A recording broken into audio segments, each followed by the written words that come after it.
Welcome to the newest episode of Beyond the Fame with Jason Fraley. I'm your host, Jason Fraley, picking the brains of the top filmmakers, musicians, and artists of our time. The AFI Silver Theater in Silver Spring, Maryland screens Beauty and the Beast tomorrow night as it wraps its Angela Lansbury retrospective this weekend. I spoke to Paige O'Hara, the iconic voice of Belle, when Disney released the 25th anniversary Blu-ray of Beauty and the Beast back in 2016.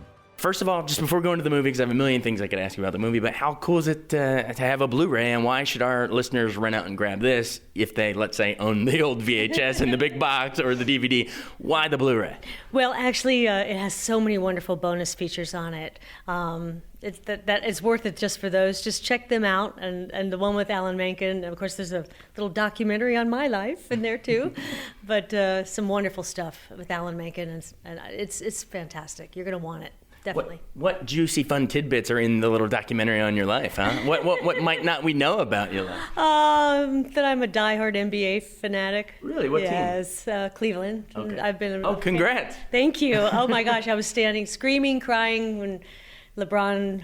I've been following LeBron since he's 13. What would Belle say to LeBron?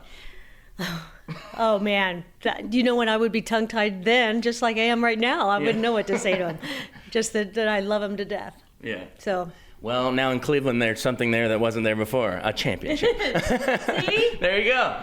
And there's something there that wasn't there before. LeBron. Yay! Yes, we got that. That, I'm pretty sure, is a money bite. Awesome. So let's go into the movie a little bit.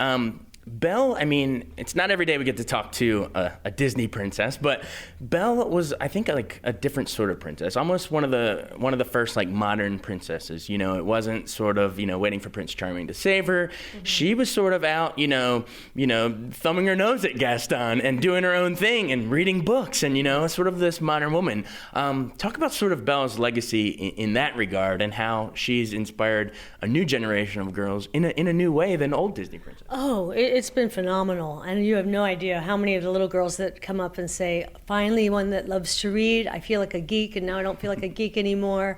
And the fact that she has brown hair and brown eyes was a big deal to a lot of young girls. So she's finally a Disney heroine that looks like me, you know? So, I mean, but she was definitely a revelation. Belle, and then now since then, Mulan and several of the other Disney princesses have followed, you know, to be more modern, you know. But it's... she's changed the whole way that people look at it, because she was not looking for a prince. Yeah. And when I was doing the film with Gaston, some of the scenes, they let me ad lib, and I let him have it a few times. Then we realized, okay, it's a period piece, Paige, you can't say that to Gaston. But Richard White's an old friend of mine, so it was fun to pick on him. Was he actually in a booth with you? Because I know when these animated movies, you guys are recording separately a lot. But were you actually in there with him? Actually, this was not the norm. Yes, I recorded with Richard and with Robbie Benson in the same room, and they let us do that. And it was much harder for them and much more expensive. But I think ultimately the relationships came across a lot better in the film because of that. Did you ever get to meet Angela Lansbury, or were you in separate rooms? Yes, I met Angela, and I'm a diehard fan. I saw her 6 times in Gypsy when I was a teenager. I would sneak into the theater at intermission and watch the second half because I was so broke starting in New York. She just came in Blythe Spirit here at National Theater and she's still killing it. She's killing it. She's amazing. She's amazing. And I've told the story today, but it's when she came in to record Beauty and the Beast, the song, she'd flown all night long and had no sleep. And they said, well, we can cancel it. We'll do it another day. And she said, no. Comes in after all night traveling, nails it in one take. And people are crying. It's so beautiful what she did. That tale as old as time. That gives goosebumps just picturing her voice doing that. I know. And then were you a little, you know, it's weird. It's like she can be this creepy Manchurian Candidate mother and then the sweetest mother of Little Chip and Mrs. Potts. Like, talk about her range. I mean. Oh my God.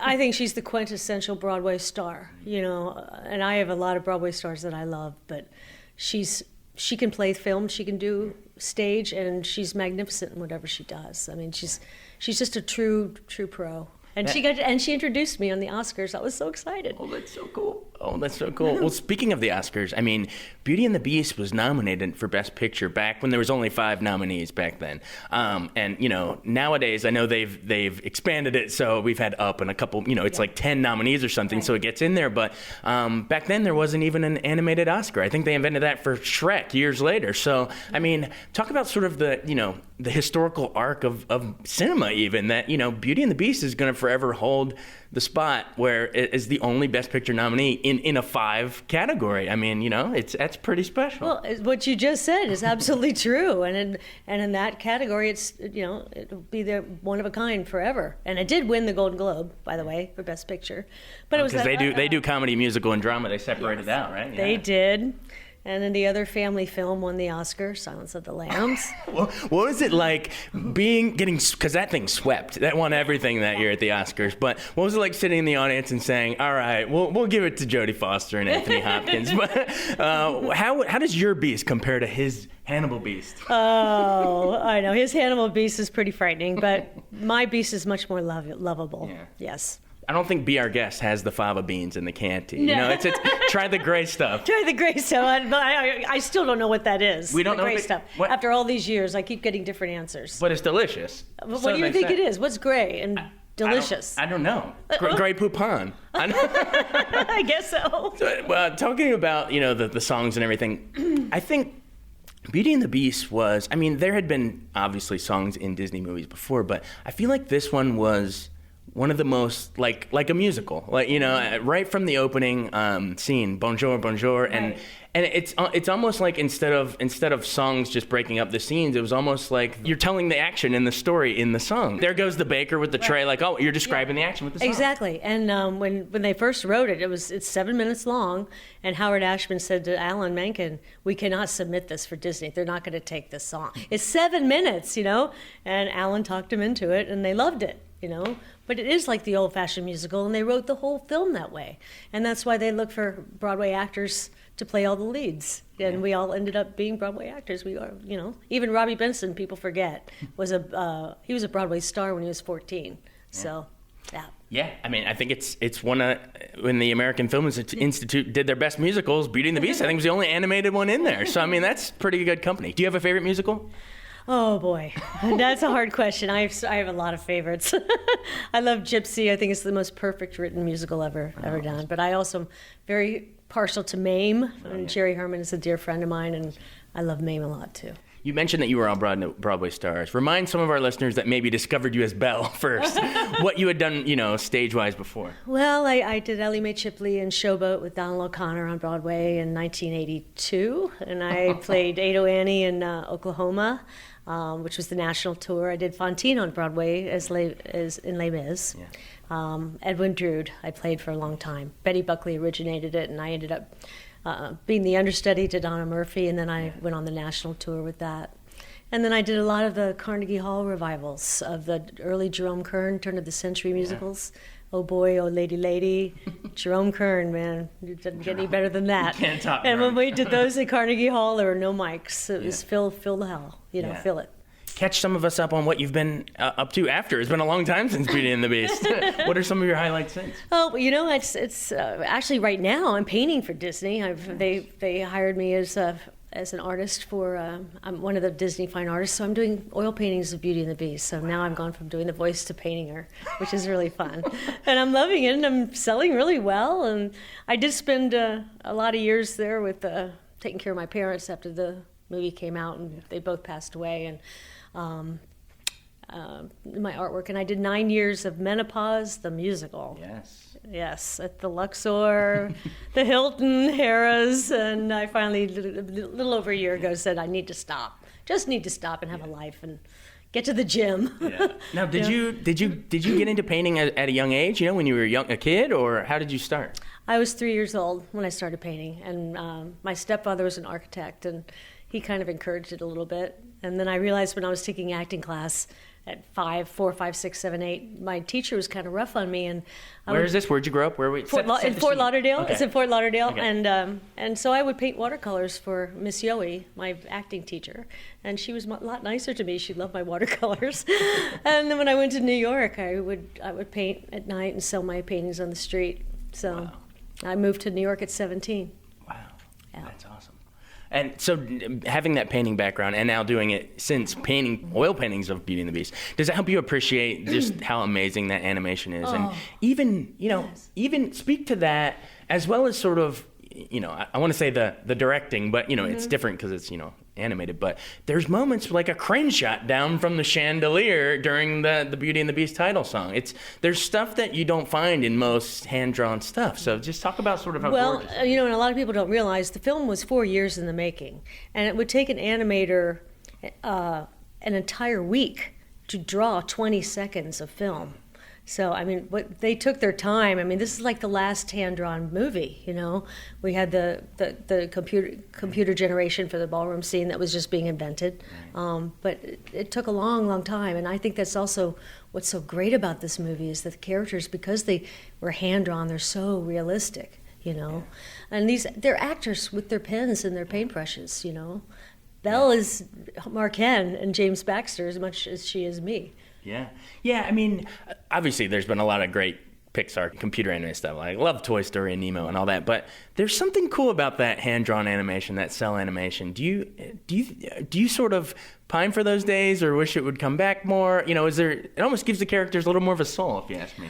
Thank you for saying that. I think it does. I think it really does. I think the reality of it does, and would certainly get a lot of artists a job back. Yeah, right. That's true. And because it's kind of it is a lost art, and I do hope they bring it back. I think they will. I think it's going to be a phase right now with what they're doing, and it's all wonderful. But I think there's going to be a yearning for something new, and I think that something new will be something old that they're going to something there that was there before. Well, exactly. See, we're just weaving it all in there. We are. Put it on there. What about take me into Be Our Guest? You mentioned the gray stuff, but why is it such a show-stopping number? And talk to me a little about Lumiere and the voice actor. He steals it. Other than you, of course, he steals the show. Oh my gosh, Jerry Orbach. Oh my God, you don't get greater than Jerry. God rest his soul. Talk about Broadway stars. He was a star as a teenager on Broadway and all through his career, and people knew him from Law and Order. He was great on that show. But it's a true Broadway song with a great Broadway actor and singer performing it. Did you meet Cogsworth? Oh gosh, David Ogden Stiers, are you kidding? He's the funniest guy, and he ad-libbed so many lines that ended up in the movie.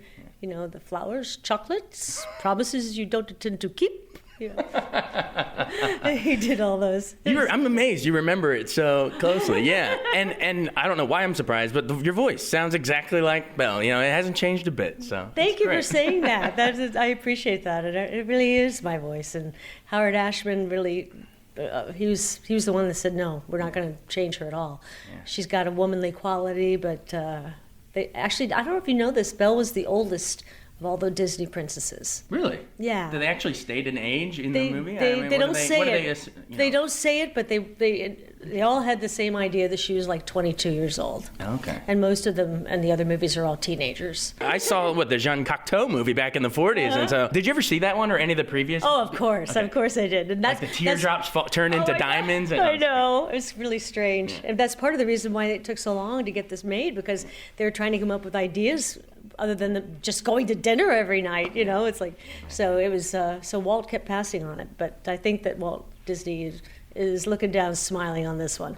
I would think so too. Well, thanks so much for joining us. This was great. Congrats again on LeBron and the Cavs, and something there that wasn't there before. And this was awesome. I really appreciate it. I did too. Why should we get the Blu-ray? Final. Get the Blu-ray. You're gonna love it. You're gonna love all the bonus features. I promise. You heard it here first from Belle herself. Thanks so much for listening to Beyond the Fame with Jason Fraley. Our theme music is Scott Buckley's Clarion. Remember to give us a 5-star rating if you like what you hear. We'll see you next time.